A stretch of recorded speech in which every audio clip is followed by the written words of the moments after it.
Waqt l-Anġelus wara l-Qudies, il-Papa Franġisku qal kif huwa se jżomm lil Malta f'qalbu. Il-kap tal-Knisja Kattolika qal li huwa se jibqa' jos f'qalbu tant uċuħ u l-wiċċ imdawwal ta' pajjiżna.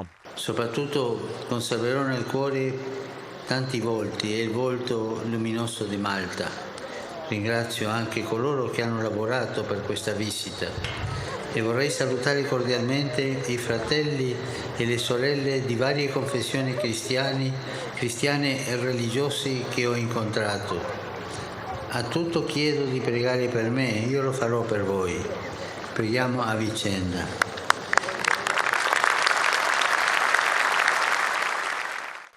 Il-Papa Franġisku qal kif dawn il-gżejjer ħass is-sens tal-poplu ta' Alla. Huwa appella lil poplu Malti sabiex jibqa' miexi hekk u jiftakar li permezz tal-fidi tikber fil-ferħ.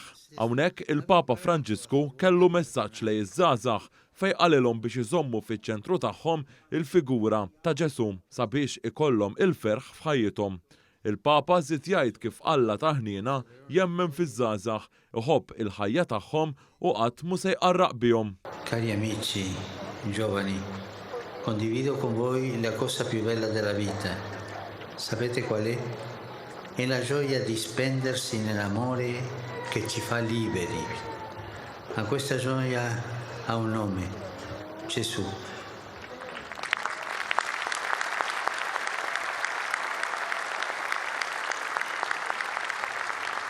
Vi auguro la bellezza di innamorarvi di Gesù, che Dio di misericordia, lo abbiamo sentito oggi nel Vangelo, che crede in voi, sogna con voi, ama le vostre vite e non vi deluderà mai. Il-Papa Franġisku talab għal paċi minħabba il-gwerra fl-Ukrajna. Il Signore vi accompagni e la Madonna vi custodisca. La preghiamo ora per la pace, pensando alla tragedia umanitaria della martoriata Ucraina.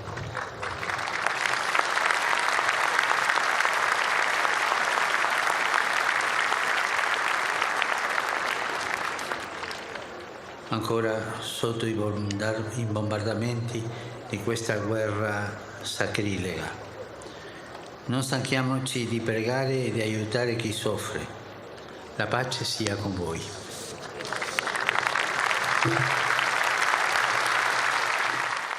Il-Papa temm il-messaġġ tiegħu tal-Anġelus sabiex ma nifqu qatt nitolbu u ngħinu lil dawk li qed ibatu. Waqt l-Anġelus, il-Papa Franġisku rringrazzja lill-awtoritajiet ta' pajjiżna talli organizzaw din iż-żjara tiegħu. Intant qabel ir-reċita tal-Anġelus tkellem l-Arċisqof ta' Malta Monsinjur Charles Scicluna fejn wassal il-messaġġ li permezz ta' żjara fostna tal-Papa Franġisku nibqgħu ngħinu lil xulxin. Padre Santo, l'odierna visita e la sua benedizione suscitano anche nel nostro cuore quella fiamma di carità e quella rara umanità che sono frutto dello Spirito del Signore. Hawnhekk Monsinjur Scicluna semma il-ġrajja ta' żjara ta' San Pawlu Apostlu fis-sena 60 wara Kristu li permezz tagħha pajjiżna ġab il-fidi nisranija. L-Arċisqof qal li jispera li l-kelma tal-Papa tkun sors ta' kuraġġ fil-ħajja tagħna. Huwa rringrazzja lil Papa Franġisku talli sab iċ-ċans u żar lil pajjiżna. Huwa temm id-diskors tiegħu bil-kliem tal-Qaddis Malti San George Preka.